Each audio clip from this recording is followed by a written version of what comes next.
Welcome to Catalonia in the Aston Martin GT3. We're going to start this race off in a last position because vivid memories of getting smashed off in turn 1 are still pretty raw, and if we start last we can't be smashed off. You can see there's very few victims in the turn 1 and turn 2 situation, as this is a 20-minute race. Plenty of time to start making some places back when all the chaos starts to die down a little bit. Quite a mixed bag of cars in this race, which is quite nice to see. An Aston Martin, AMG, a Boatley, BMWs, and a mixed bag of cars, which is really great to see.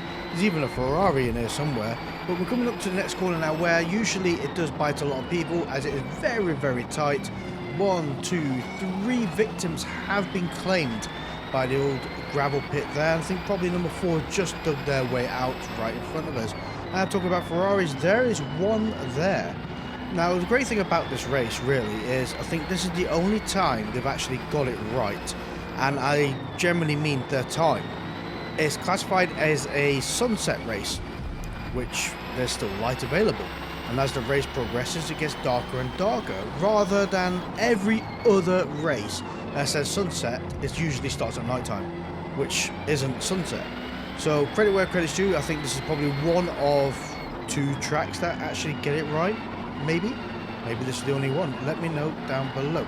Coming around the final few corners of this race, we have a Porsche that's taken a new way of racing, trying to claim back the positions they have lost. Pretty much sticking up behind Big Cheese there on our right side. Going to hang it to the left, getting a much better exit than the cars to the right hand side. So that is Big Cheese, the Ferrari, and Heathus up in front, giving us the glorified slipstream that we need to enter down to turn 1. Braking a little bit early, trying to make sure that we can stay on the track. Thankfully the Ferrari did back out from that corner. Not too sure what is going on with Heathus, to be fair, because they do seem to be rather chaotic. Not too sure whether they got a penalty for going off the track. It's kind of an odd place to go off the track there, because it doesn't seem to really heavily punish you if you go off by accident.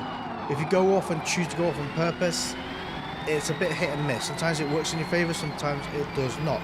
A lot of dust being kicked up from the cars up in front, but it don't seem to be anybody off the track. Probably that Mustang decided to go gardening and just didn't like the prices of the flowers there.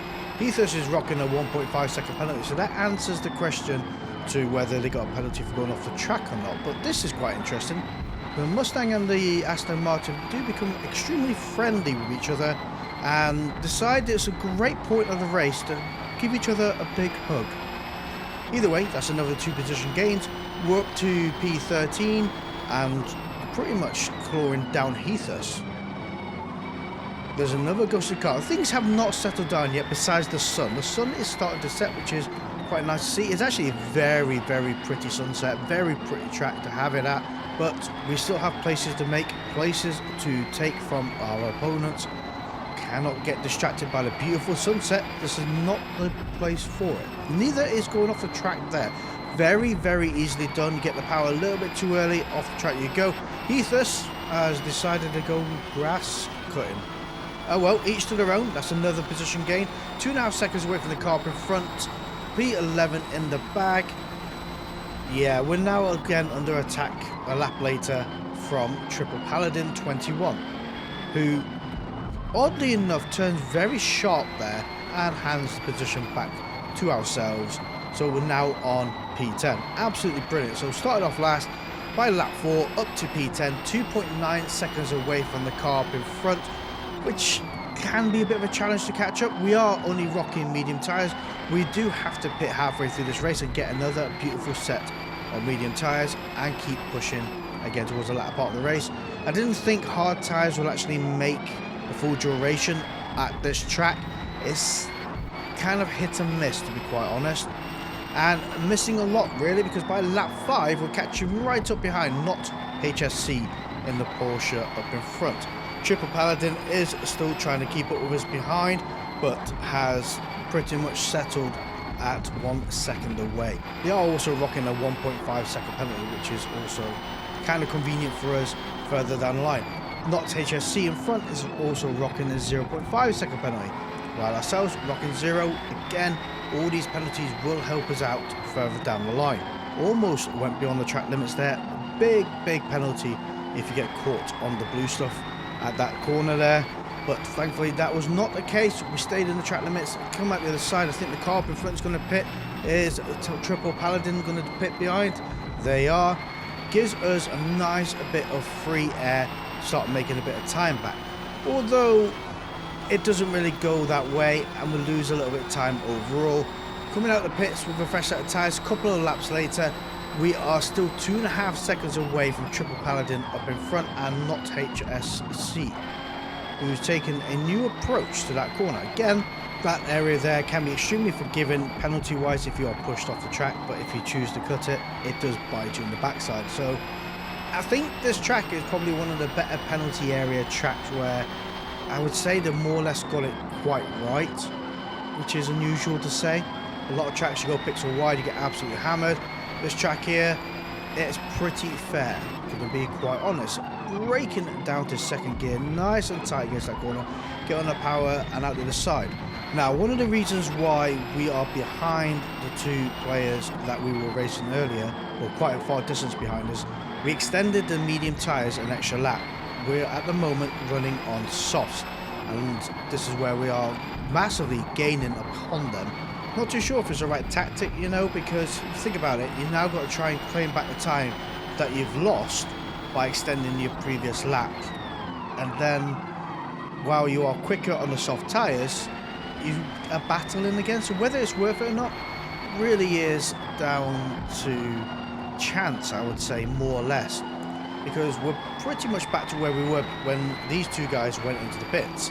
While we only have one lap remaining to make the gains, it really is cutting it very short, whether it is beneficial or not. And we're kind of in the same position we were earlier.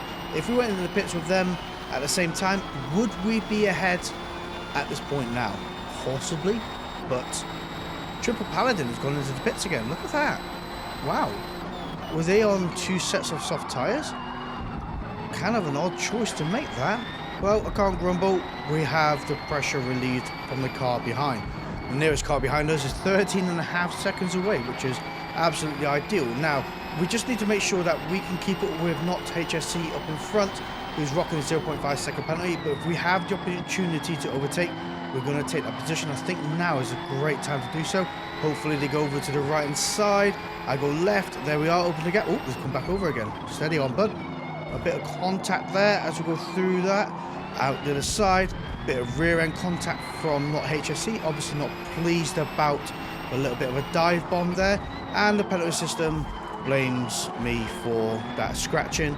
Whilst not HSC is still rear ending the back of this car. So if that's the case, then we'll cut your nose off. There we are. Thank you very much. Oh, a little bit wide there.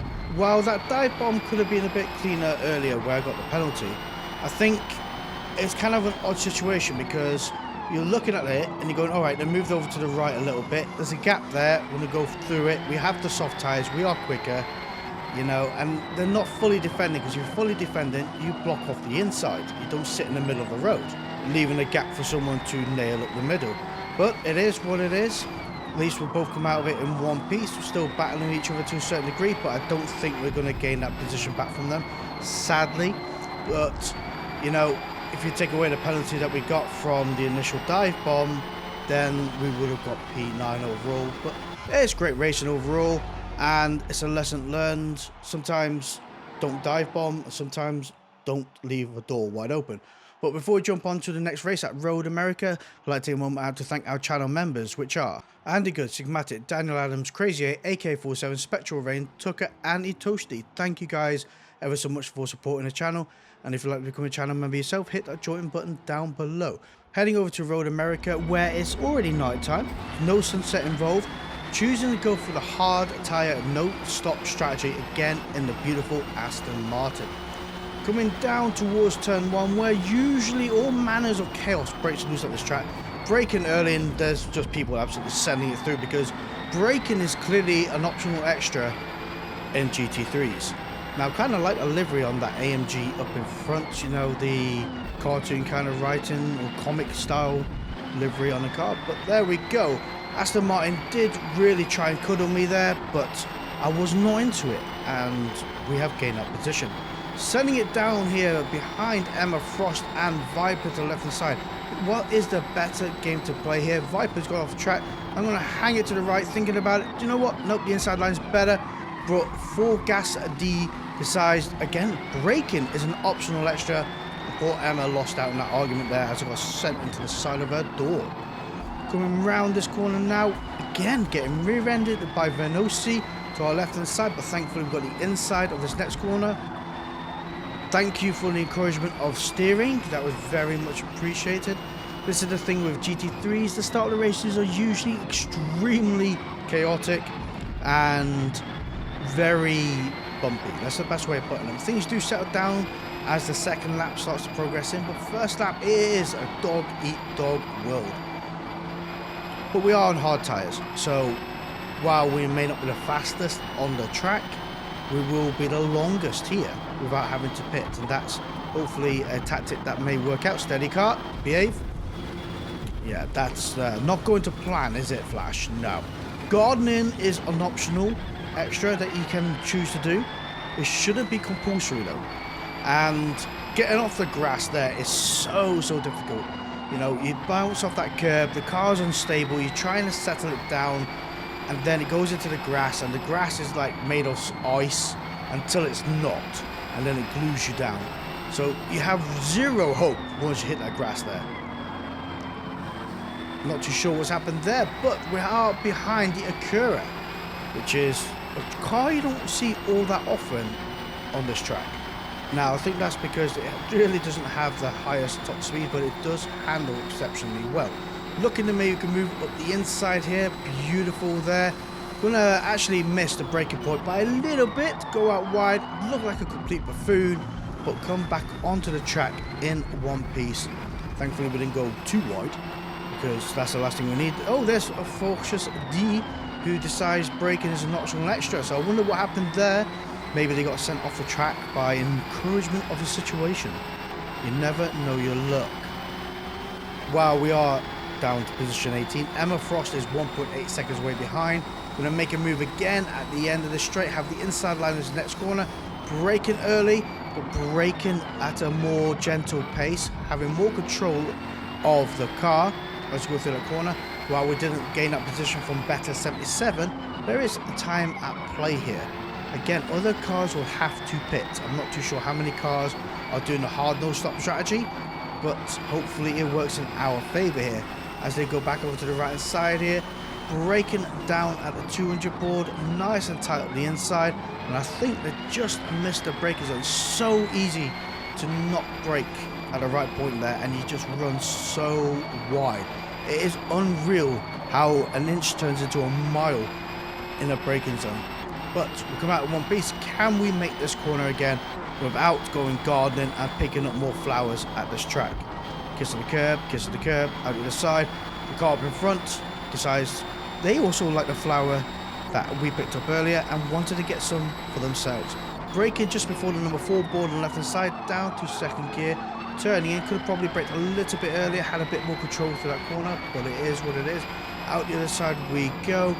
Kiss to that curb on the left, so easy to go wide here, and it will absolutely give you a penalty. So stay away from the outside part there. It's going not so great at, but we see 2 cars ahead, 2.8 seconds away. That is narrowly cut down thanks to a bit of shenanigans going on up in front. Look, it's a Boatley. Ren, sick boy there, rocking the Boatley heavy old beast, great sounding engine. If I remember correctly, that's the same engine that's used in the Mercedes. Correct me if I'm wrong. Pretty sure it is. It's certainly not the same body as used in the Mercedes. But coming down here now, Forgax D is 3.2 seconds ahead, rocking a 1.5 second penalty. It does seem to be a lot of chaos around that one car, isn't there? Not too sure. There must be something going on. But that car's gone wide. You got sinks up in front.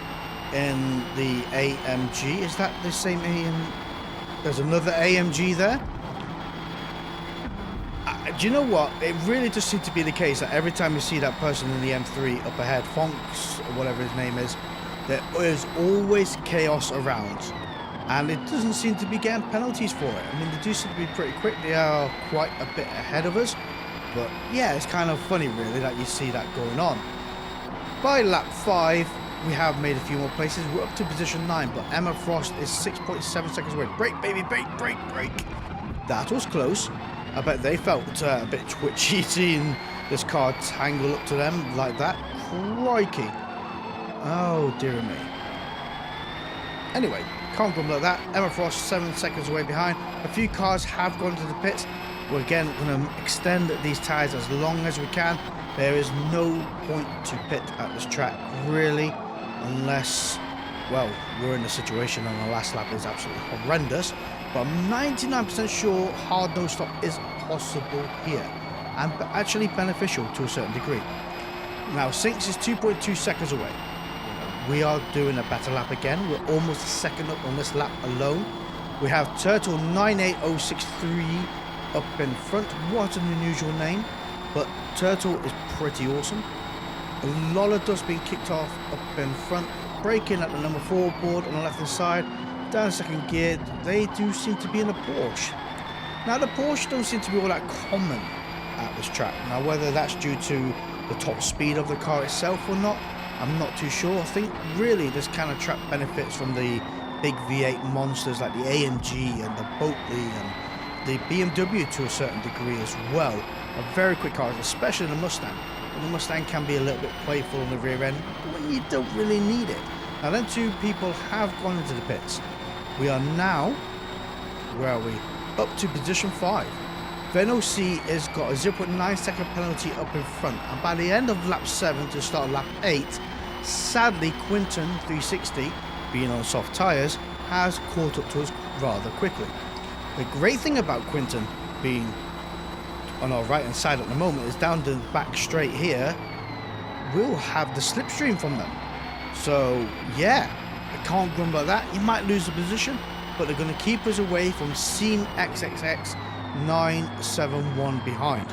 Come on, Aston Martin, breathe in that slipstream, suck it all in and use it to your advantage. I mean, overall lap time pace wise, we're doing very well. Our best lap time up to now is a 2:08.609, which is absolutely ideal. But you may notice on the screen that tyres are starting to show their age. The front left-hand tyre is on 50% remaining, which is minor wear. The rest of the tyres are not too far behind, and we still have a lap and a half to go. So that is going to add quite a lot of pressure. Now Seam behind has, or Sam behind, sorry, has a 5.3 second decay behind us. That is going down rather quickly, and while our tyres degrade further, that's going to go down even quicker. The question is though, can we keep pace away from them on that final lap? And now in a straight line, this car will be quick. The sad part is it's the cornering at the end that we have at the moment where we are losing a mountain of time. We've lost a second to that one corner there alone. 2 left-hand tyres have clicked onto minor wear. The right-hand tyres are going to be millimeters away from clicking onto that, and it's not ideal. 3.7 seconds ahead from Sam behind us, 3.5, so that's going to be our baseline. We have lost 3 seconds on, well, lap 8. Can we hold on those 3 seconds on lap 9? I mean, overall, our pace-wise has been very consistent. We are only, actually, we beat our best lap time again. So, yeah, it's going to be a real struggle this final lap. A real struggle to hold on to position 4. Would it be awesome to have podium? Oh, yeah. So, if Quinton, you up in front, if you could crash for us, that'd be very much appreciated. And also Sam behind. Oh, hello, quit. So, not ideal because the hello wasn't in front of us. So, while the wrong person did listen, I guess I thought that counts to a certain degree. Now, Sam 2.3 seconds away as we come down this back straight here. Braking just before the number 2 board. As soon as the number 2 pops in view, that's a great point of reference to start hitting the brake pedal. Come out the other side, 1.9 seconds, 1.8. As we go under the Corvette bridge, hang it over to the left. Probably could have done that a little bit tighter, but that's actually very sweetly done. Very controlled and did carry a good bit of momentum. Through here, 1.2 seconds away, 1.1. Oh, dearie me.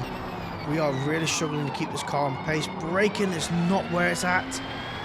Tyres are really showing their age. Now, Sam is right behind us. Yeah, they are hanging around outside. Look to make move. It's not a great place to overtake here. Going out off the racing line, really don't have any grip there. So, missing the gear there. Damn it. Okay, it's not going to matter. We're about to click onto moderate wear. Sam is overtaking. At least position 6 is 3.5 seconds away. That's all I can say. Kind of sketchy braking there. I thought I was going to go into the back of him. I didn't want to do that. I didn't want to look like a butthole. But we're now 2.4 seconds away from Vittina. I probably pronounced that extremely wrong. But 2.3 seconds away. We have position 5 in the bag. Can we make this corner? Yes, we can. Straight line to the finish. Cannot mess this up, Flash. 1.8 seconds away from the car behind. What a brilliant race. And it goes to show it can be done. Hard no stops. Is it worth it? Do you know what? I would say yeah. Because we gained so much in position-wise. Thank you all for watching.